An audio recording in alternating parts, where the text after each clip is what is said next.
Bonjour, bienvenue sur notre page Parole de l'expert.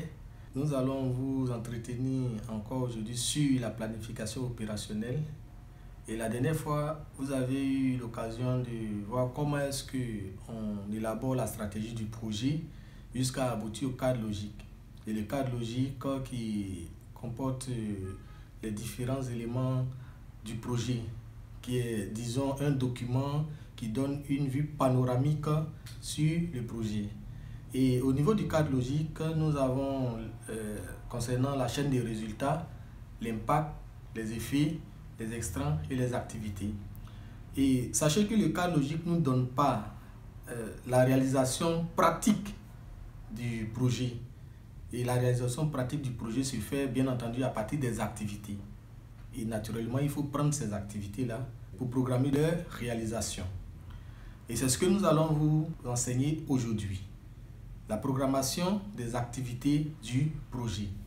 Et au niveau de la programmation des activités du projet, sachez qu'il y a deux étapes.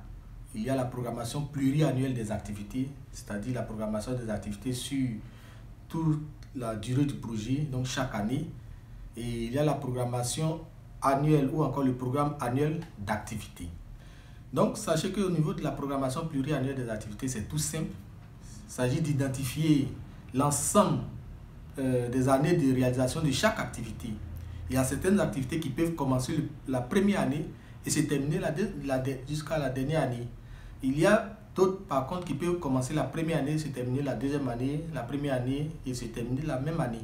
Et donc, vous allez identifier toutes ces activités-là et à partir de certains outils tels que MS Project ou Gantt Project, vous allez faire cette programmation-là, la date de début de ces activités-là et la date de fin de ces activités-là qui va vous permettre de donner la date ou encore la durée de réalisation de ces activités-là sur les années du projet. Et une fois que vous avez identifié, vous allez faire tout simplement cette programmation-là. OK? Donc, cela va vous donner un diagramme, OK, selon l'outil que vous avez utilisé. Donc, ça peut être un diagramme de Gantt. OK? Mais bien entendu, ne vous limitez pas au diagramme de Gantt. Ayez les informations souches, c'est-à-dire connaissez bien les dates de début et les dates de fin de ces activités-là.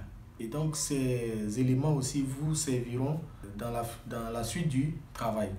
Après la programmation pluriannuelle du projet, des activités du moins du projet, qui donne la programmation des activités, de toutes les activités du projet sur toutes les années de réalisation de ce projet-là, vous allez prendre les activités, identifier du moins les activités de la première année, OK, pour en faire le programme d'activité annuel. Et là, vous allez, après les avoir identifiés, vous allez faire la programmation sur les 12 années, les 12 mois du moins de cette année-là. OK? Donc, la programmation des 12 mois de réalisation de ces activités de cette année vous permettront bien entendu d'avoir un programme annuel d'activité. Et après la conception de votre programme annuel d'activité, vous avez fini tout ce qui est planification ou programmation des activités du projet. C'est très important. Retenez bien ceci. On fait l'analyse de la stratégie. OK? La stratégie nous donne les activités.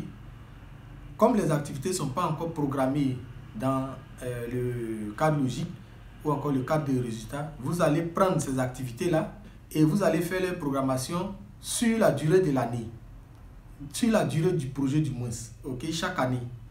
Et après avoir élaboré du moins le programme pluriannuel des activités, vous allez prendre maintenant la première année pour faire la programmation sur les 12 mois. Parce que c'est la première année que vous allez suivre. Vous n'allez pas suivre de manière globale le projet en vous référant sur soit le cadre logique, mais en même temps sur le programme pluriannuel. Mais c'est les activités de la première année. C'est-à-dire le projet va naturellement commencer une première année. Et donc vous allez suivre ces activités-là, mais en même temps en ayant, disons, en ligne de mire, le cadre logique qui vous donne les indicateurs qu'il faut atteindre et les sources de vérification.